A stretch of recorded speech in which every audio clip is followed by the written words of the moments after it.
Assalamualaikum warahmatullahi wabarakatuh. Alhamdulillah alamin, hamdal hamidin, hamdal mustaghfirin, hamdan yuafi ni'amahu wa yukafi'u mazidah. Amma ba'du.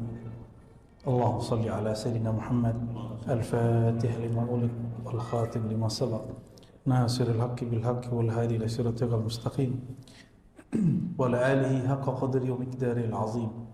Allahumma ya ahad salli ala Ahmad, Allahumma ya ahad salli ala Muhammad, Allahumma ya ahad salli ala al-mahdi khalifatika ya Allah ya ahad. Baik Bapak Ibu jamaah, ini jamaah apa namanya nih Pak? Bukan jamaah Isya. Jamaah Isya yang diberkahi Allah. Kita masuk ke kajian hikam yang ke-11. Sebelumnya, kalaupun tadi sudah baca Al-Fatihah, sekarang Al-Fatihahnya kita khususkan untuk pengarang kitab ini, tentunya juga kepada baginda Nabi Muhammad SAW. Al-Fatihah.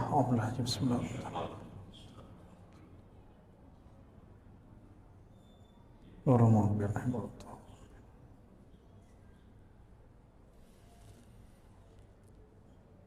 Kenapa kita kirim Fatihah untuk pengarang, untuk Nabi? Pengarang itu kan manusia, dia sudah pindah alam. Dia senang kalau dikasih hadiah. Hadiah itu Al-Fatihah. Bapak ketemu teman, setiap ketemu dikasih hadiah, senang nggak? Senang. Kira-kira begitulah hadiah ya. Tahadu tahabu. Hendaklah engkau saling memberi hadiah, maka engkau akan saling mencintai. Dan hadiah dari saya kajian ini ya. Ini mahal, tidak dapat dibeli. Bapak bayar berapa aja gak kebayar Pak. Ya. Maka jangan pernah berpikir bisa membayar ustadz dengan honor ya. Kalau hitung-hitung honor saya nggak mau datang ke sini. Karena ada beberapa orang yang menilai ustadz itu dengan honor. Akhirnya dia merendahkan ustadz kalau nggak sesuai dengan ala dia. Ada satu majelis, saya tolak. Karena dia ngerasa sudah bayar saya. Dia kemudian ngata-ngatain saya. Tapi khusus karena yang nunggunya antusias, saya maafkan dia. Saya tetap konsentrasi, tapi besok saya nggak mau datang lagi. Ya, ini Jakarta, ini Tangerang, ya, biasalah macetnya, biasa orang telat, dan seakan-akan kita yang butuh, gitu. Ya salam. Ya. Jangan pernah nilai guru dengan amplop yang Bapak kasih itu, ya. Itu hina sekali itu. Ya. Maka jangan nilai orang dengan materi deh saja. Cuma karena tubuh dia masih ada materinya, dia pasti senang dikasih. Kita hargai dia. Jadi saya sedih jika itu terjadi. Ini Bapak ada yang anaknya di pesantren ya? Jangan disamain anak di pesantren mana di sekolah biasa. Bapak boleh kritis di sekolah umum, tapi jaga adab kalau di pesantren. Kenapa saya ngomong begitu? Bapak naruh anak di pesantren, itu udah gak ngurus anak loh. Yang ngurus siapa? Itu kewajiban kita loh, didik dia. Sekarang kita serahin ke dia. Maka tolong jangan sakiti hati guru di pesantren. Adapun kejadian orang yang perkosa anak kecil, itu kan bukan pesantren Pak. Kan saya udah sering cerita tentang rumah tahfiz, boarding school, nggak semuanya beneran, mereka bukan ustadz. Jadi tolong jangan sebut lagi dia pesantren, dia bukan orang pesantren, ya.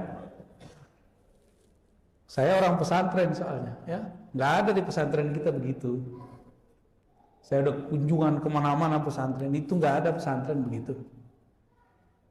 Itu kan modus memanfaatkan anak yatim piatu. Pesantren ada begitu kan? Ada tematan pesantren Pak, ini pesantren semua yang nemenin saya ini. Nggak ada begitu. Jadi tolong Jangan sampai miring pandangan kita terhadap pesantrennya. Tapi berita akan begitu, biar laku, tulis Ustadz pesantren. Ya, seharusnya tidak ditulis sebagai Ustadz pesantren. Ya. Sebelum masuk, banyak yang pengen konfirmasi tentang Selamat Natal ya. Karena nanti tidak ada pertanyaan, sekarang aja yang saya sampaikan. Ya. Mungkin ada yang hadir sempat bingung.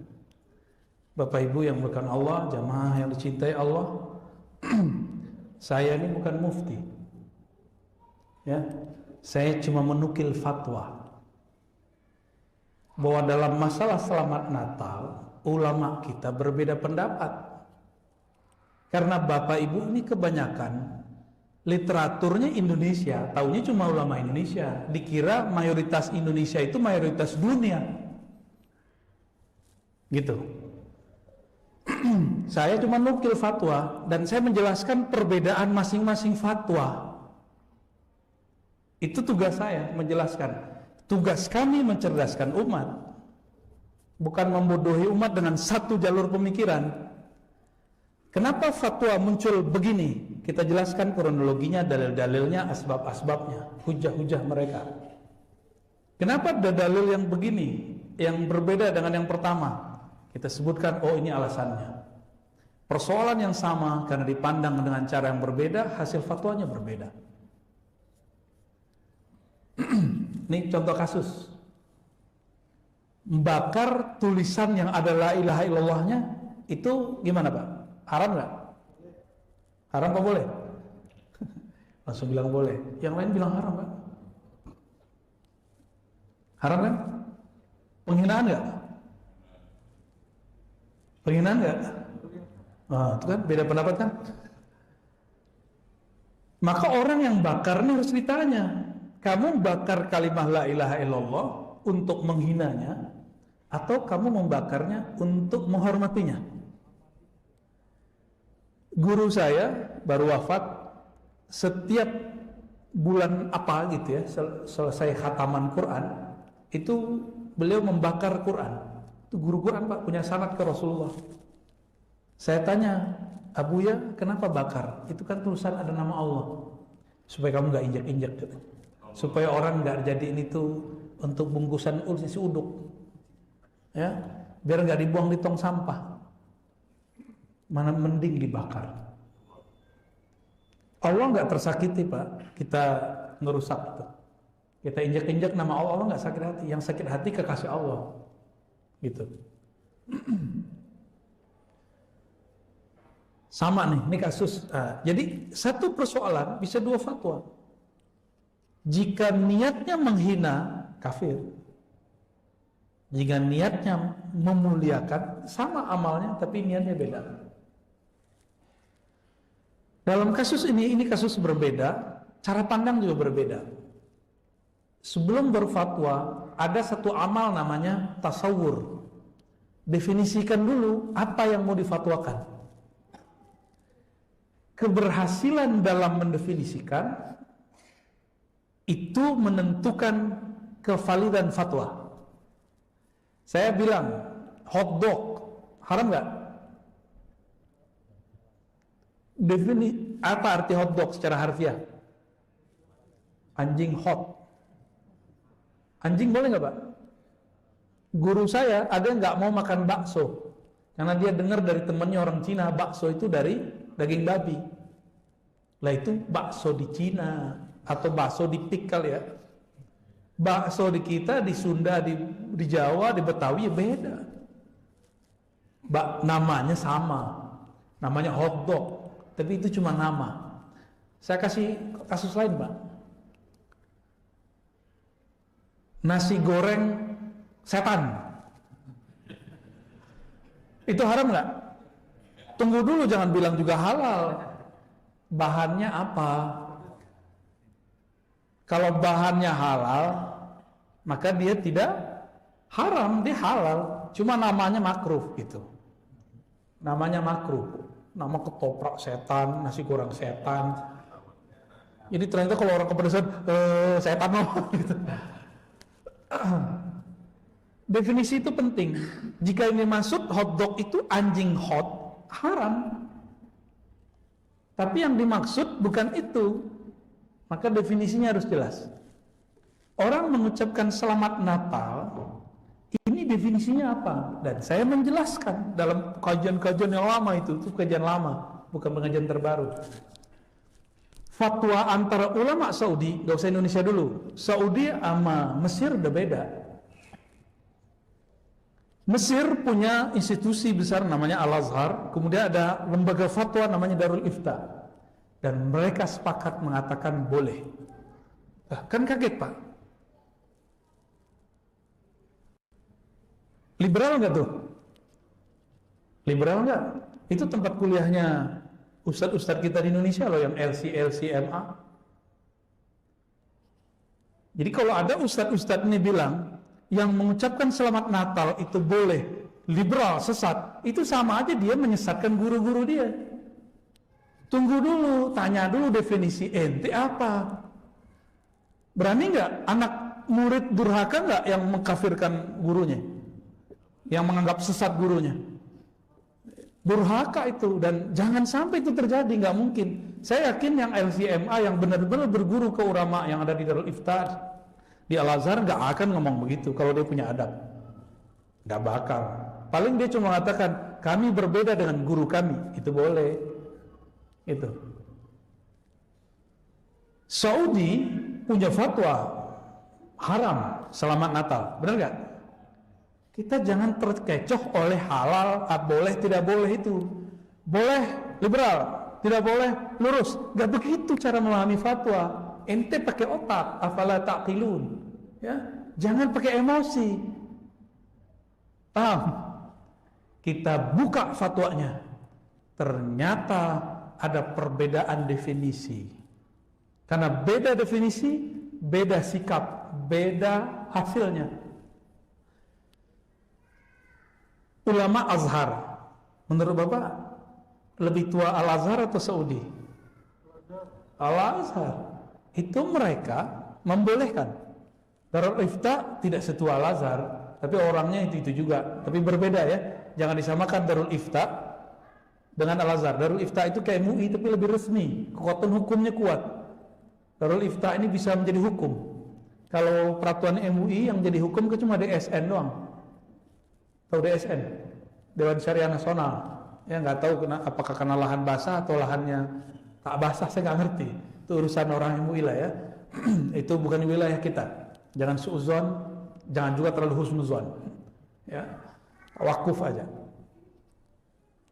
Ternyata mereka menggunakan surat Al-Mumtahanah ayat 8, 9, 10 mengenai tidak dilarang berbuat baik kepada orang-orang yang berbeda agama, berbeda keyakinan, ahli kitabkah, non-muslimkah, selama mereka tidak memusuhi kita dalam agama dan tidak mengusir. Boleh kita berbuat baik dan berbuat adil. Innallaha yuhibbul muqsitin. Allah cinta orang berbuat adil. Pakai ayat ini loh Pak.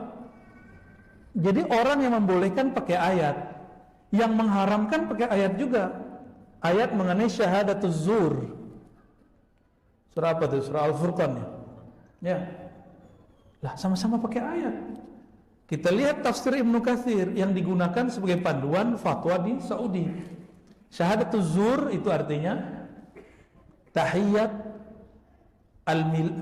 tahiyat al-adyan ghair muslimin misalnya. Mengucapkan selamat hari raya terhadap agama-agama selain Islam. Itu terjemahannya. Berarti masuk ke tafsir bukan ayatnya. Penafsiran itu pasti benar atau bisa salah? Bisa salah. Orang-orang Al-Azhar dan Darul Ifta menyadari itu. Akhirnya mereka sepakat untuk tidak sepakat. Ya. Nah, MUI Indonesia itu dulu wakil komisi fatwanya guru saya, Syekhuna Ali Mustafa Yaqub. Dan saya termasuk yang ikut ngetik dulu fatwa beliau itu. Beliau jadiin buku mengenai perdebatan beliau mengkritisi guru kita juga Al-Habib Quraisy Shihab. Habib itu Pak, ya, nggak boleh beda-bedain Habib. Ya, dua-duanya mereka ini ulama, ini Habib, ini Habib, ini Habib. Ya. Al-Habib Quraisy Shihab, beliau kena S1, S2, S3 tafsir di Al-Azhar, sangat mengerti perbedaan tafsir. Dan beliau cenderung kepada fatwa guru-gurunya di Al-Azhar bahwa itu boleh. Alasannya ini bukan persoalan tauhid, ini persoalan muamalat. Mereka sangat mengerti mana wilayah tauhid, mana wilayah muamalat. Tapi guru saya yang saya talaki hadis kepada beliau, Allahyarham Syekhuna Ali Mustafa Yaqub, itu cenderung kepada guru-guru beliau yang di Saudi. Karena beliau memandang ini persoalan akidah, maka haram mengucapkan selamat Natal. Saya termasuk dulu yang mengkritisi Al-Habib Quraisy Shihab dan bertahun-tahun, tapi saya belum pernah baca fatwa beliau. Lalu kemudian setelah Allahyarham Syekhuna Ali Mustafa Yaqub wafat 2016, saya mulailah coba baca. Ternyata ada kronologis. Lalu kita rujuk, bandingkan fatwa Lajnah Al-Ifta di Saudi, Darul Ifta di Mesir. Ternyata rujukan fatwa orang guru kita berdua ini beda. Mereka sama-sama merujuk kepada guru-gurunya di Timur Tengah dengan cara yang berbeda. Masalahnya umat siap nggak berbeda.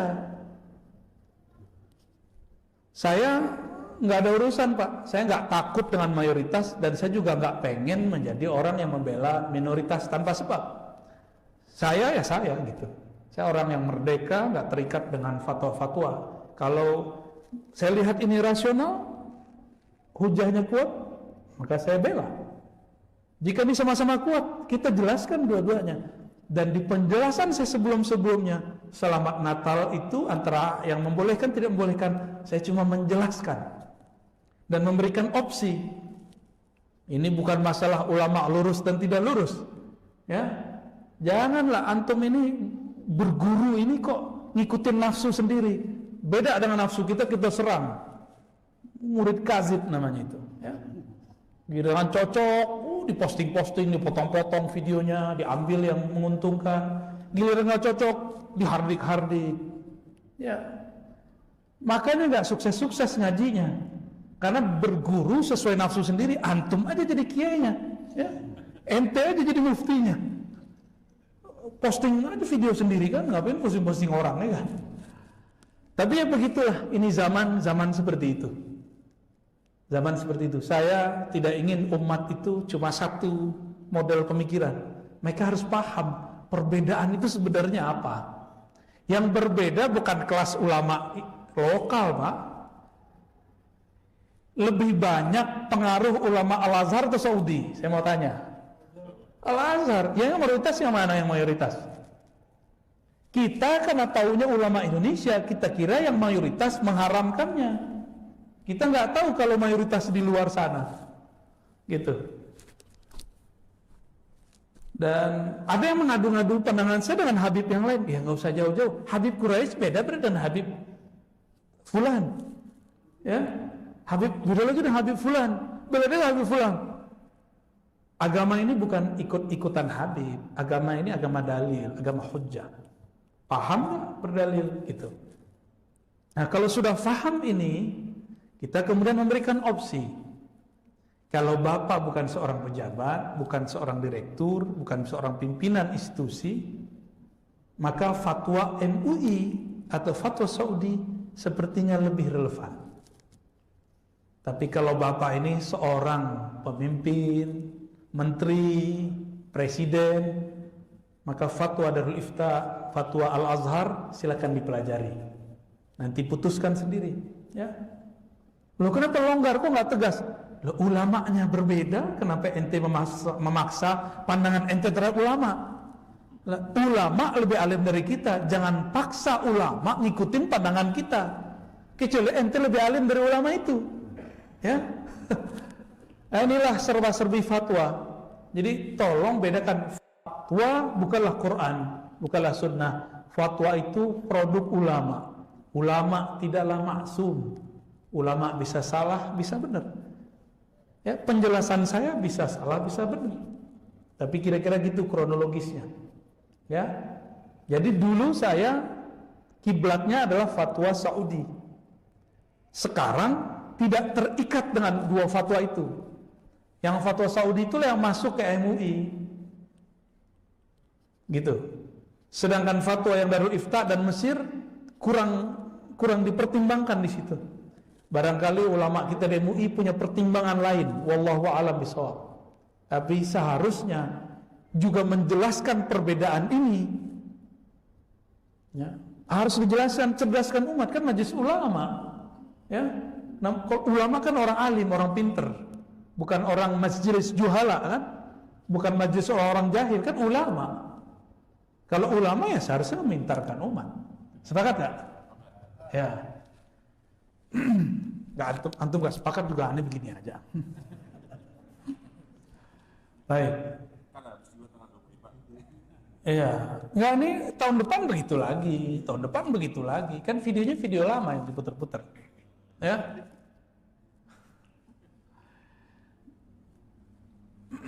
Jadi kesimpulannya apa? Jika fatwa ini kronologisnya adalah bab tauhid, maka selamat Natal haram.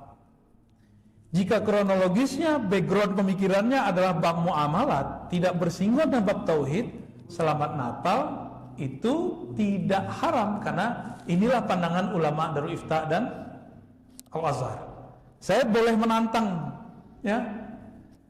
Jadi kan ada yang mempersoalkan ini. Lah guru ente di Al-Azhar, guru ente di Darul Ifta bilang boleh. Terus ente merasa yang mengatakan boleh itu liberal, yang mengatakan boleh itu sesat. Su'ul adab ente sama guru. Ya. Jelaskan dulu. Jika selamat Natalnya berdasarkan tauhid, maka orang ini bermasalah akidahnya. Berarti sama dengan mengatakan selamat Isa anak Tuhan. Gitu. Bahaya kan? Itu bahayanya. Mulai paham ya? Semoga tidak tambah bingung, tapi tambah cerdas. Orang cerdas itu yang paling mengerti perbedaan. Orang jahil itu yang maunya benar sendiri. Slogannya pokoknya, kalau udah begitu udah fa'arid anil jahilin, berpalinglah dari orang yang jahil. Saya husnuzon yang hadir mengerti apa yang saya sampaikan, ya. Aminnya kenceng amat. Ya, baik. Bismillahirrahmanirrahim. Bisanadin al-muttasil al-imam al-arif billah Ibn Athaillah Sekandari qadasallahu sirrahu qala udfun, atau ada yang baca idfin, boleh. Dafana yadfunu atau dafana yadfinu. Udfun wujudaka fi ardil khumul. Ini temanya tentang jangan viral sebelum matang. Jangan ceramah sebelum alim. Jangan ngimamin sebelum fasih. Jangan berfatwa jika tidak mengerti istinbat hukum. Jangan jadi mursyid kalau tidak pernah mengalami suluk rohani, menempuh jalan rohani. Jangan jadi gayet kalau belum pernah jalan-jalan. Nanti mutar-mutar, Pak. Ya. Udfun, benamkanlah wujudmu, egomu, kepintaranmu, sok pintermu, sok hebatmu, fi ardil khumul, di tanah yang sangat dalam. Bukan sangat ya, di tanah dalam, gitu aja. Tanah humus. Kenapa? Fama nabata mimma lam yudfan lam la yatimmu nataju.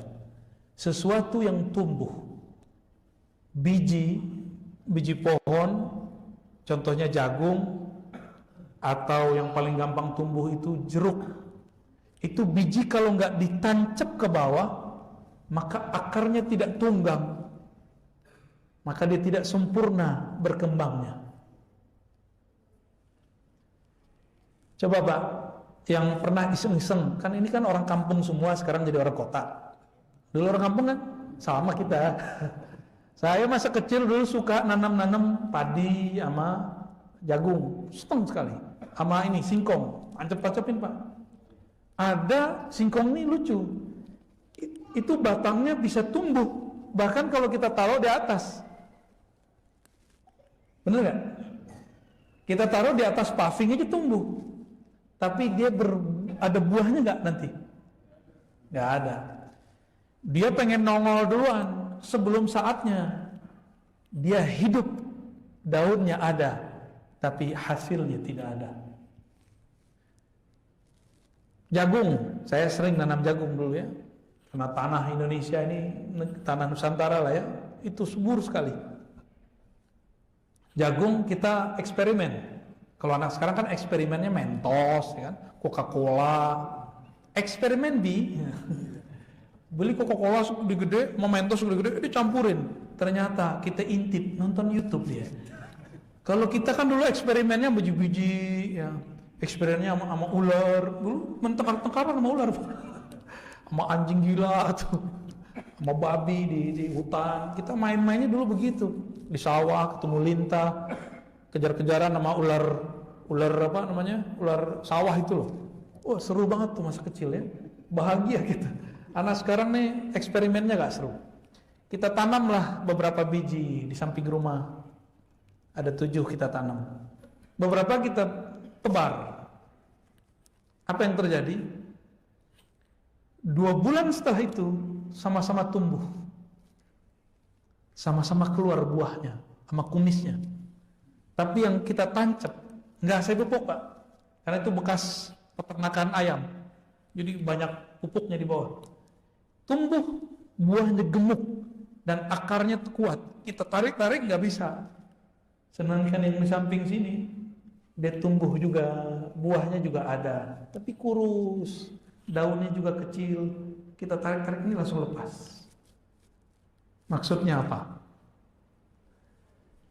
Jika biji keilmuan, biji ego, biji eksistensi ini ada dalam diri kita semua, tidak pernah ditekan. Nah, yang menekan nih guru. Guru itu dialah yang membentuk murid, maka ditekan. Sesekali diberi ikop, sekali diberi tugas, disuruh baca, diberi PR, dikasih kemudian kewajiban-kewajiban ini dan itu, supaya dia terbenam. Agar apa? Semakin dia terbenam, jika terbenamnya pas, jadi nggak boleh terlalu dalam juga, nanti nggak tumbuh-tumbuh, membusuk di dalam. Ya. Maka menghukumi, memberi tugas kepada murid tidak boleh berlebihan juga, harus disesuaikan dengan kemampuan dia. Kurang diberi dia agak nongol. Nah, maka anak-anak nih hati-hati. Saya ini pengalaman Pak. Pernah diberi Allah anugerah memori fotografik, tahu? Sekali lihat langsung hafal, dan itu lebih dari 3 tahun lamanya. Maka belajar kitab itu saya cukup sekali lihat, dengerin orang menerjemah. Sehari itu kita dengerin ada sekitar 30-50 lembar diterjemahkan oleh guru yang berbeda-beda. Dan saya cukup ingat lihat sekali, kemampuan itu sudah mulai hilang ya. Bertambah umur, berkurang. Cukup lihat, bahkan saya cukup ingat guru saya, semuanya saya bisa ulang. Gitu, bisa kita lulus ulang. Akhirnya di beberapa saat karena guru sudah pelupa, dia nanya saya, Ar-Razi artinya apa? Besok begitu lagi. Saya seharusnya belum berhak ditanya, tapi ditanya keseringan. Apa yang terjadi dalam diri? Saya merasa jumawa Pak. Kelas ini kalau nggak ada gua nih nggak jadi nih. Ya. Guru nih kalau nggak belajar sama saya nggak bisa ngajar dia. Muncul Pak hal-hal seperti itu. Ini pengalaman saya. Makanya gaya-gaya sombongnya masih ada dikit di alis saya ya. Bekas-bekasnya masih ada. Sekarang itu kita jadikan sebagai alat, bukan kita jadikan sebagai inti. Boleh digunakan di saat tertentu. Ya, nggak boleh digunakan tiap hari. Jadi jangan puji murid setiap saat. Jangan beri apresiasi dia setiap saat. Sesekali harus kita kasih hukuman dia. Sesekali harus kita kerdilkan dia. Gitu. Sehingga dia kemudian kuat bantingannya. Coba orang-orang yang sering diberikan ujian, sering diberikan semacam percobaan-percobaan, dia akan lebih berkembang daripada anak-anak yang dimanjain, benar nggak? Benar. Maka pilih anak kita mau dimanjain atau mau jadi orang hebat nanti. Maka relakan anak dipencet seperti biji, dimasukin ke tanah, disiram, dikasih ya kan? Ini ilustrasi nih Pak, supaya biji itu subur, dikasih dia. Paham maksudnya? Ya, dikasih pupuk yang kimia itu panas loh Pak, panas. Jadi kalau tumbuhannya belum kuat, akarnya putus-putus nanti akarnya. Pupuk kandang itu kalau nggak dibakar dulu, itu malah jadi penyebab hama. Ada tekniknya, ada ilmunya. Jangan main kasih-kasih aja. Wah, ini kayak kambing nih, langsung plok gitu. Tunggu aja hama banyak. Jadi kita ini nggak boleh juga langsung menghukumi tanpa ada asbab, tanpa disaring. Harus disaring. Beda masa, beda hukuman. Beda umur, beda hukuman. Beda murid, beda hukuman. Nggak boleh dipukul rata. Tapi formulasinya mirip. Intinya targetnya sama. Di sini dibutuhkan kesadaran seorang guru melihat perkembangan itu. Saya ini guru Pak, saya juga dosen. Kan dosen sama guru sama aja, beda cuma tempat aja. Di pesantren kita ngajar, di ma'had, di kampus kita ngajar. Saya ngajar dari S1 sampai S3, hobesnya di S3. Itu beda. Saya bisa ngomong kitab-kitab berat di depan mahasiswa yang S2, S3, S1 langsung pada ngantuk-ngantuk separuh Pak, bego-bego separuh. Nih bapak ini ngomong apa ini? Saya ngeliatin bapaknya aja deh. Iya, itu kejadian. Di belakang nih, gue salah masuk kelas kali ya. Ada yang ngomong begitu. Ngomong ke temannya lapor ke kita ya salam.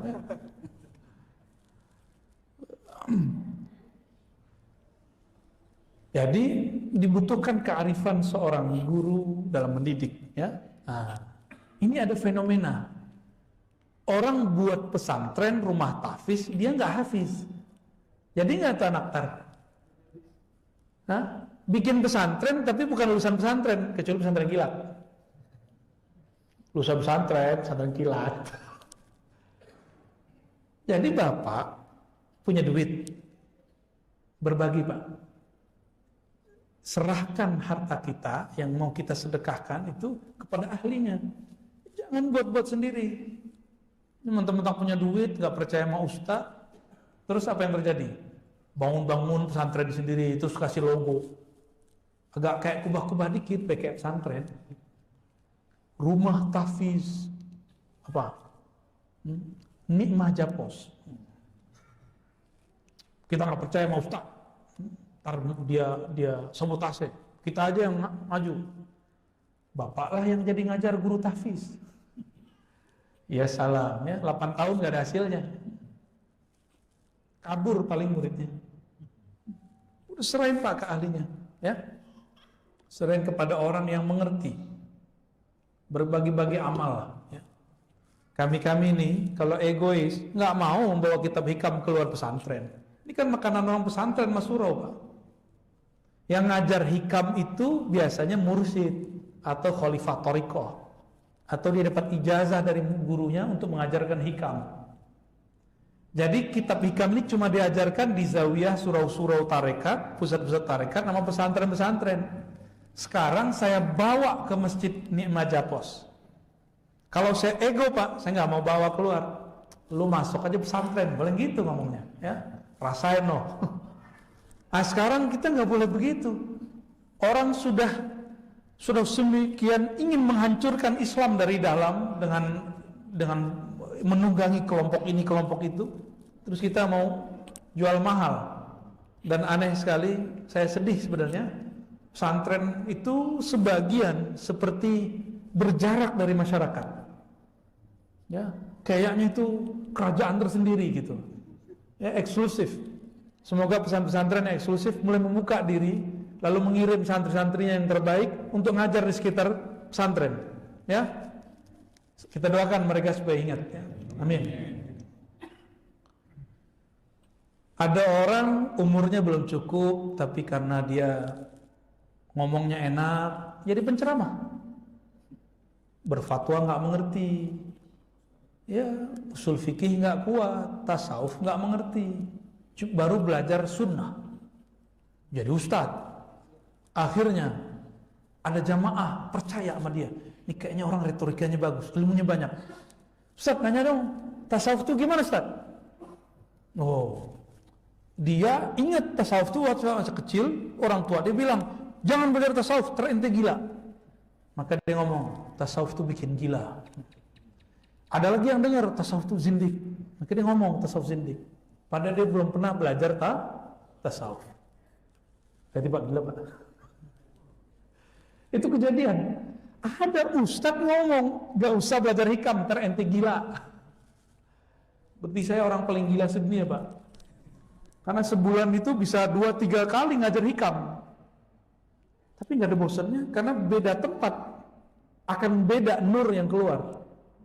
Bapak coba lihat, temanya sama, bacaannya sama, tapi penjelasannya pasti berbeda. Ya. Orang diviralkan, dimasyhurkan sebelum dia matang. Apa yang terjadi? Kalau pisang mentah, mangga mentah dijual sebelum matang, tidak dijadikan rujak, Bapak lihat, hijau banget ya. Kayaknya alusunah nih hijau.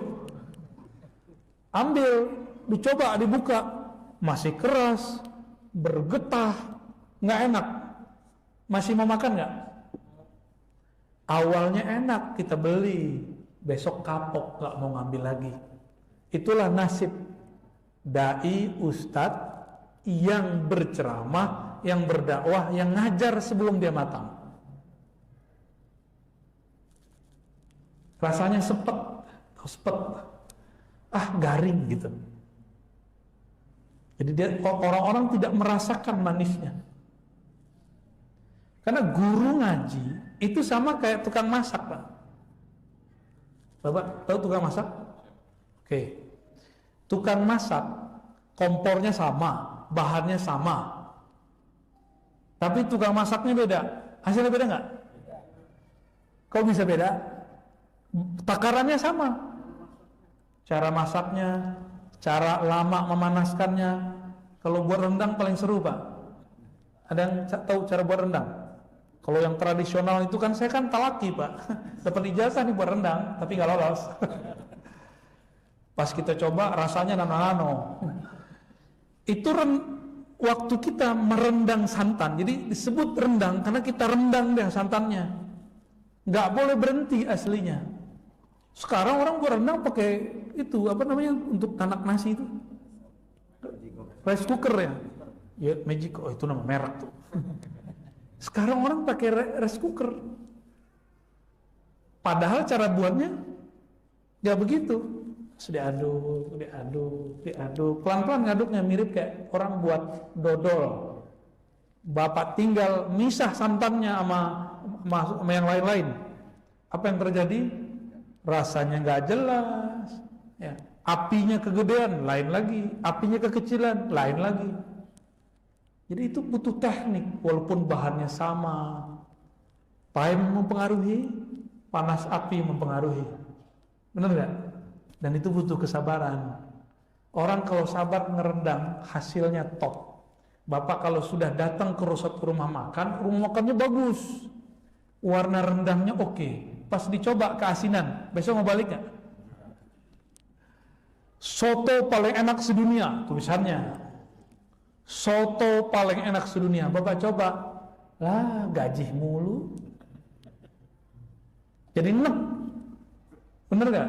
Walaupun ditulis paling enak, gak enak balikin. Walaupun ditantang begitu, bener kita gak balik-balik lagi. Jadi enak bener itu bukan di slogan. Saya ini benar, saya ini ikut salah. 1000 kali dia bilang begitu, belum tentu dia ikut. Rendang terenak di dunia. Uduk paling lezat sebetawi. Kan klaim doang. tes dulu di lidah ya. Kira-kira begitu. Maka jangan sekali-kali membentuk khas. Kan sekarang bahasa orang marketing branding lewat penampilan. Misalnya nih, Bapak sebut Ustadz apa gitu. Jangan yang gelar-gelar.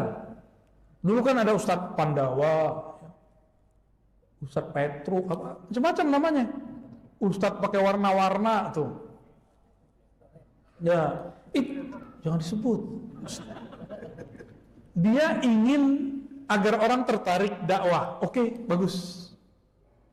Tergantung niatnya, kan Allah yang tahu. Jika niatnya supaya orang tertarik, kita bilang ahsanta, ente bagus.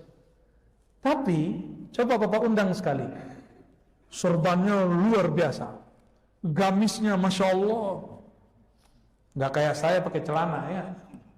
Ini bid'ah nggak nih pakai celana nih? Jumurnya masya Allah, cara berbicaranya, innal hamdalillah nahmaduhu. Dikira ustadz itu nada-nada khas. Enggak. Saya ingat siapa namanya yang ahli dalang ini, Sutejo itu. Dulu saya dulu masih waktu nonton dia di ELC. Itu. Dia cerita mengenai orang jualan sarapan pagi di Malang. Orangnya galak, tapi yang antri sampai berapa orang ke belakang. Padahal itu yang jualan galak. Tapi orang nggak merhatiin mulut dia, orang merhatiin lidah, manjain lidah. Dia walaupun galak mungkin muncrat-muncrat tuh air ludahnya tuh ya. Tapi enaknya bukan main. Orang antri Pak, orang antri. Maka coba lihat nanti, gelar tidak penting Pak. Coba lihat, banyak sekali ulama karismatik yang masih hidup atau wafat dan dia bukan tamatan mana-mana, bahkan tidak bergelar. Dia cuma kiai biasa, tamat lokal, tapi jadi ilmunya bahkan lebih keren daripada Timur Tengah. Bapak sudah lihat ada Gus Fulan, tidak tamatan Timur Tengah, tapi Profesor Doktor LCMA, merujuk dia. Bahkan Pak Quraisy Shihab kagum kepada dia. Ya kan? Ini unik gak? Ada dulu Ustadz ahli zikir, gak tamatan mana-mana, bahkan di pesantren aja dikeluarin, tapi jadi ahli zikir. Allah kalau mau mengangkat seseorang tidak perlu tamatan mana-mana. Maka kepada adik-adik yang santri yang lagi jadi mahasiswa, dimanapun antum belajar, tidak usah mendewakan, menuhankan gelar, atau menuhankan, mohon maaf ya, obsesi kepada saya tamatan ini, saya tamatan itu. Gak penting itu. Yang penting itu nanti hasil yang kamu dapatkan, ya. Karena lidah ini butuh manja rasa, dimanjakan dengan rasa. Akal ini membutuhkan dimanjakan dengan dalil-dalil. Qalbu membutuhkan manja, dimanjakan dengan zauk, azkar, asrar, rahasia-rahasia. Ruh kita dimanjakan dengan ma'rifat. Dan Tuhan di sini, Tuhan di sana sama. Allah di Jakarta, Allah di Hadramaut, Allah di Kairo, Allah di Suriah, Allah di Maroko, Allah di Eropa, Allah di Amerika, Allah di Papua, Allah di Australia. Sama nggak? Sama. Quran di sini di sana sama nggak? Sama semua kok. Nahu sorof yang di sini di sana sama nggak? Sama semua. Tuh lihat, Mbah Mun karismatik di mana? Ya, Rembang. Dia sudah alim sebelum berangkat ke Mekah. Masih ingat Gus Dur keluar dari Al-Azhar pindah ke Irak. Apa kata beliau? Kan temannya Gus Mus tuh. Kita begitu mah guru khatam katanya. Pindah ke Irak. Di Irak ada yang serius sedikit, tapi beliau kemudian bosan juga. Akhirnya beliau, saya dengar dari sahabatnya banyak nonton. Karena kitab-kitab yang diajarkan talaki-talaki kan semuanya dia sudah baca dan khatam. Gus Dur. Tapi antum jangan begitu, itu Gus Dur ya. Cucunya wali, Hadratus Syekh Hasyim Asy'ari. Maka Bapak Ibu Saudara sahabat diberkahi Allah, jangan tersilaukan oleh label dan branding.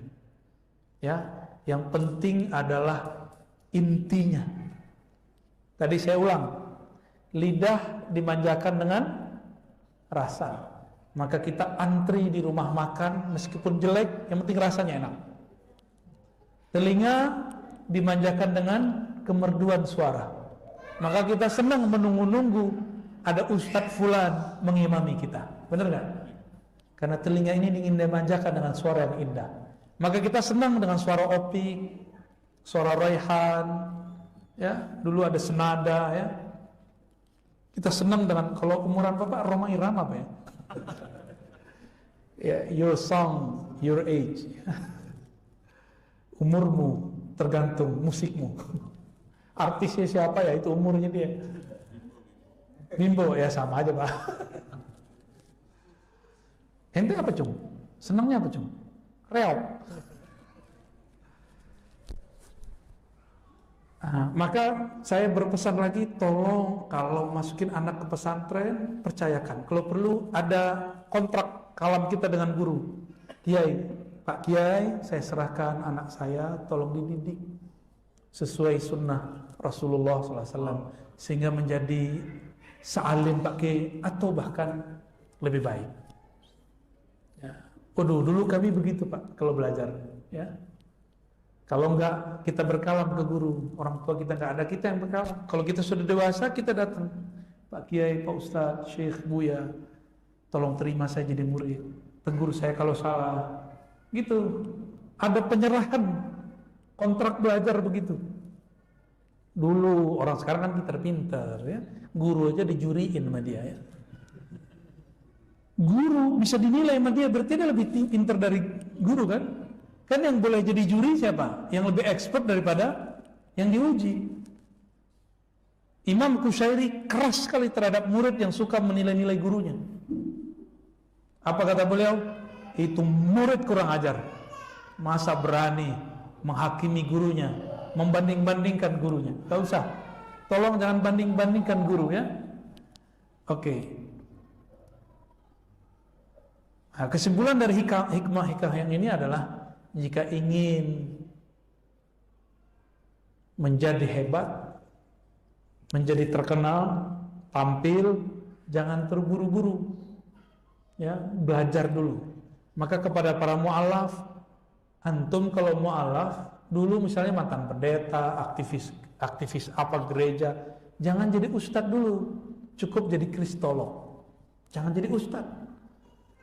Ente jadi pendeta aja ada sekolahnya, masa jadi ustadz langsung begitu? Emang enak sih orang Islam jadi ustadz di Muslim, orang Islam di Indonesia? Udah gampang sekali, Bapak ganti casing aja Pak, pakai gamis, pakai serban atau kopiah, jenggot panjangan dikit. Nah, assalamualaikumnya fasa-fasa dikit. Assalamualaikum warahmatullahi wabarakatuh. Masa itu sudah selesai Pak dengan wafatnya Allahyarham Kiai Haji Zainuddin. Masa retorika suara udah lewat. Sekarang orang sudah tambah maju lagi. Di masa Kiai Haji Zainuddin MZ, orang soleh itu ditandain dengan suka ngaji, dengerin ceramah beliau. Maka banyaklah kiai-kiai ustadz menirukan suara beliau, benar gak? Lo yang cocok begitu kan Zainuddin doang Pak. Di luar Zainuddin ya Zainuddinan. Ya, nggak cocok, cuma dia yang cocok begitu. Jadi nggak usah tiru gaya orang, jadi dirimu sendiri aja. Ya, Allah itu kan nggak akan memplagiasi nikmat, karena nikmat Allah itu terlalu banyak. Beda wadah akan beda hasilnya. Ya, nggak usah jauh-jauh Pak. Saya lagi keliling, saya seneng duren. Dulu waktu masih remaja. Itu durian bisa separuh goni itu habis sama saya sendiri. Dulu kalau sekarang 2 aja udah gempor ya. Kita muter Duren Jawa, duren Bogor, duren Pontianak, duren Kalimantan, beda rasanya. Beda tanah. Bijinya sama. Ini kita bawa nih biji dari Kalimantan, tanam di Bogor, beda hasilnya. Jadi tanah tempat tumbuh itu juga mempengaruhi. Ya, tumbuhnya sama, di sini tumbuh, di sana tumbuh, tapi akan berbeda. Duren kampung sama duren montong, Bapak pilih mana? Montong. Rasanya. Gede duren montong, rasanya gimana? Tetap kampung walaupun bijinya gede-gede. Norak kan? Tapi begitulah. Rasa nggak bisa dibohongi. Nggak usah jauh-jauh deh. Ayam ternak sama ayam kampung, enakan mana? Duren montong tuh boleh saya sebut duren ternak, Pak. Gemuk-gemuk, tapi rasanya nggak selegit yang kampung, yang menyebar luas, ya. Kira-kira begitu, ya. Yang dimanjain rasanya beda. Yang dibebasin, saya ini nyantrinya telat. Lebih lama Sidi Musa ini nyantri daripada saya. Tapi saya santri kalong sama lulusan pesantren kilat. Tapi nyantri kalong. Kitab yang dikaji sama dengan yang dikaji di pesantren. Bedanya yang pertama saya ngaji, saya bukan ngaji jurumiyah dulu, saya langsung ngaji hikam. Aneh ya tuh? Orang ngaji jurumiyah dulu, saya langsung ngajinya hikam, langsung baca praktek. Tapi karena ngajinya tidak diwajibkan, saya yang mengejar gurunya. Karena saya mengejar guru, keberkahannya beda dengan santri yang dicokin, diwajibin, dia terpaksa menerima. Kalau saya membuka hati, hasilnya beda. Jadi yang dimanjain, yang dicekokin, itu beda. Tapi ada yang luar biasa. Ada yang dicekokin, dia rela dan dia terima dicekokin. Hasilnya sudahlah gemuk, sudahlah tebal, sudahlah enak. Dia juga tumbuh di tempat yang tertib, lebih enak daripada yang tumbuh di luar. Lebih tebal daripada yang tumbuh di luar. Ada yang begitu. Nah, inilah nanti yang dia menjadi kanzun min kunuzil ulum, ya, min kunuzil ma'arif, ya. Dia akan menjadi perbendaharaan ma'rifat. Dia bisa menjelaskan apa saja insya-Allah, ya. Dan yang paling penting tadi, jika masakan itu berbeda rasanya karena berbeda ahli masaknya, maka Bapak jangan salah-salah naruh anak, ya. Pastikan anak kita dibimbing oleh guru yang tanggung jawab, yang diahli. Gurunya wali, muridnya wali. Gurunya pendakwah, muridnya pendakwah. Gurunya ahli fikih, muridnya ahli fikih. Gurunya suka sholawatan, muridnya suka sholawatan. Gurunya suka bentak-bentak, murid suka bentak-bentak. Gurunya penyayang, muridnya penyayang. Gurunya politisi, muridnya politisi. Gurunya sufi, muridnya sufi. Gurunya falak, muridnya falak. Udah gitu aja. Gurunya ahli Quran, muridnya ahli Quran. Tinggal dipilih menu-menunya mana yang akan kita pilih. Ya. Oke. Udah punya 9, Pak. Satu lagi ya. Ma nafa'al qalba syai'un mislu uzlatin yadkhulu biha maidana fikrah. Tidaklah bermanfaat bagi kalbu melebihi sesuatu yang disebut uzlah. Jadi ada program, ada kurikulum dalam ilmu tarekat, dalam ilmu kalbu, namanya uzlah. Uzlah itu menghindari keramaian, masuk ke dalam keheningan dan kesunyian. Maka ini akan membuat kalbunya cepat mencapai hasilnya. Jadi Bapak ini kalau punya amalan, dikasih guru, lalu kita uzlahkan, kita tinggalkan aktivitas sebentar lalu kita amalkan, akan lebih cepat daripada orang yang nyambi-nyambi. Mau usul kepada Allah kok nyambi, ya, ya akhirnya usulnya juga nyambi-nyambi, dikit-dikit. Orang yang kuliahnya 2, Hasilnya gimana? Kita lihat yang mana yang dia paling fokus, pasti itu jadi. Itu yang paling bagus. Tapi ada yang bingung. Saya mau konsen ini apa ini? Akhirnya dua-duanya dia nggak pakar. Ada orang yang bekerja nyambinya kuliah. Hasilnya gimana? Kerjaannya nggak mateng, kuliahnya nggak oke. Memang gitu. Maka saya waktu S1 dulu, saya minta tolong kepada ayah saya. Ayah saya kan nyuruh saya jadi merbot, Pak. Kamu jadi merbot atau guru ngaji lah, atau ngajar di sekolah mana lah, biar nggak usah nyusahin orang tua gitu. Saya cuma bilang, Pak, izinkan saya dapat beasiswa 4 tahun aja, habis itu saya nggak nyusahin lagi. Loh kenapa? Saya melihat ada orang yang nyambi-nyambi, dia nggak jadi apa-apa, di sini nanggung, di sini nanggung. Jadi kaya enggak, jadi alim enggak. Terus gimana? 4 tahun aja. Ternyata beliau mengiyakan. Tahu nggak Bapak? Bapak saya cuma PNS dengan pangkat yang terlalu biasa. Beliau nggak kasih tahu. Ternyata kalau PNS kalau udah mendadak gimana? SK keluar, terus datang ke. Nah, Bapak sudah tahu. Dan saya nggak pernah dikasih tahu kecuali setelah saya tamat.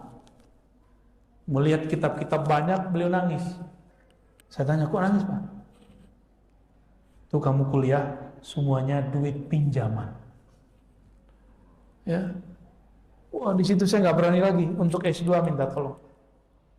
Nggak berani Pak. Cuma hasilnya apa? 4 tahun, lebih kurang saya 3,5 tahun. Sehari-hari itu cuma buku. Maka sekarang kalau mau ngajar nggak perlu persiapan Pak, alhamdulillah. Tinggal nginget-nginget sebentar langsung keluar. Ya, cukup nginget, oh dulu saya baca ini. Di kampus dikasih materi apa aja, selain ada beberapa materi, 3 mata kuliah saya nggak mau ngajar. Ya, di bidang itu. Maka saya siap. Karena itu bacaan-bacaan kita yang lama. Jadi kita dulu nabungnya apa? Ditantang orang yang bagian itu ya nggak takut. Bapak nabung duit, terus ditantang orang masalah ekonomi, tersinggung kita Pak, benar nggak? Udah lu beli, gue jual, gimana? Lu jual nggak beli, kebalik ya. Kira-kira begitu. Jika anak kuliahan kalau mau nulis skripsi butuh konsentrasi, dia harus dijauhkan dari handphone, dia harus dijauhkan daripada game. Supaya ngapain? Fokus. Kok giliran tesis skripsi kolbu nggak begitu? Kita ini kurang adil. Nulis skripsi butuh konsentrasi, butuh kesunyian. Bahasa Arabnya uzlah. Untuk apa uzlah? Untuk konsentrasi. Uzlah bersunyi, menyepi untuk konsentrasi. Jika untuk hal gelar-gelar akliyah, gelar-gelar duniawi, gelar-gelar kampus, kita kemudian menghabiskan uang untuk bisa nyepi, kadang-kadang nyewa villa di mana, nyewa hotel. Kawan-kawan kita begitu Pak, nggak bisa dikonsentrasi, dia harus masuk hotel dulu, dia masuk ke villa dulu. Bahkan beberapa teman-teman kita harus ke Bali dulu dia. Ya gaya bener tuh ya. Ada yang harus ke Eropa dulu ya, pusing gua jalan dulu lah gitu. Pulang-pulang tambah pusing. Ada yang begitu. Dia mau bayar mahal untuk mendapatkan kesunyian supaya konsentrasi. Kenapa kita nggak mau bayar mahal untuk mendapatkan kesunyian kolbu? Kita nggak adil kepada Allah. Ya, kita untuk dapat gelar sarjana ini, sarjana itu, mau bayar, benar kan? Bayar nggak? Udah bayar. Kan kita bodoh banget Pak ya. Udah bayar, dikata-katain lagi. Kita nulis, dikata-katain. Bener gak? Disuruh-suruh baik, benerin. Udah bayar sendiri, nulis sendiri, dikata-katain lagi. Disuruh benerin sendiri. Mau gitu ya? Hebat emang manusia ya. Kok mau? Karena kita ada tujuan. Aku ingin dapat gelar. Jujur aja Pak. Aku ingin dapat gelar, betul kan? Biar namanya nambah, biar tambah berat. Di depannya ada ALM.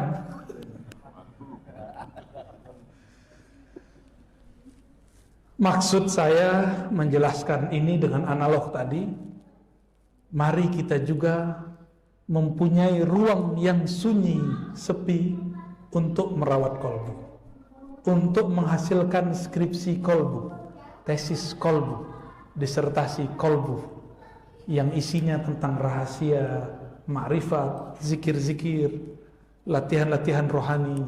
Ya, saya mau tanya terakhir Pak, skripsi ada pembimbingnya nggak? Ada. Butuh latihan nggak nulis? Apakah orang masuk kuliah langsung nulis? Dia butuh dilatih 3,5 tahun baru bisa nulis. Anak-anak sekarang, masuk bapak-bapak ini nggak sabaran. Ketemu saya langsung minta talqin. Kita lihat dulu, ini orang udah lama belum ngikutin wali. Kalau udah lama ngikutin wali, mursyid, kita langsung talqin. Ini kan baru ngikutin YouTube. Ya. Nggak sabaran. Banyak orang beragama itu dengan nafsunya, nggak ngikutin metodologi gurunya, tapi dia punya metodologi sendiri. Angkuh sekali tuh, ego sekali. Ya. Jika untuk dapat gelar-gelar duniawi butuh pembimbing skripsi, pembimbing tesis, dikata-katain, ya, disuruh perbaiki, maka untuk mendapatkan rahasia-rahasia dalam kolbu harus ikutin modelnya dia, bimbingan dia, kritik dia, disuruh perbaiki, disuruh amalkan, gitu. Jangan mentang, saya kan dekat sama dosennya, saya nggak usah buat deh. Emang bisa gitu Pak? Ada nggak yang pernah dekat sama dosen jadi nggak skripsinya itu? Nggak jadi, kecuali zaman dulu. Ada teman saya wisuda tanpa nulis skripsi, ada. Karena dulu yang nulisin jurnalnya si dosen dia. Jadi udah kamu tamat aja deh, saya jamin ini isi nilai semua. Dulu kan belum input online, masih bisa input secara manual. Sederhana aja gitu. Pembimbing akal kok ada, kok bisa terima? Kenapa nggak mau ada pembimbing kolbu, pembimbing rohani? Temui mereka, berguru kepada mereka, terima dikata-katain mereka, terima kalau disuruh mereka sesuatu, beramal. Ya, semoga kita semua segera masuk ke dalam maidan fikrah, ranah tafakkur, ranah tazakkur. Amin ya rabbal alamin. Allah hazinni wa likulli niyatin salihah. Al-Fatihah.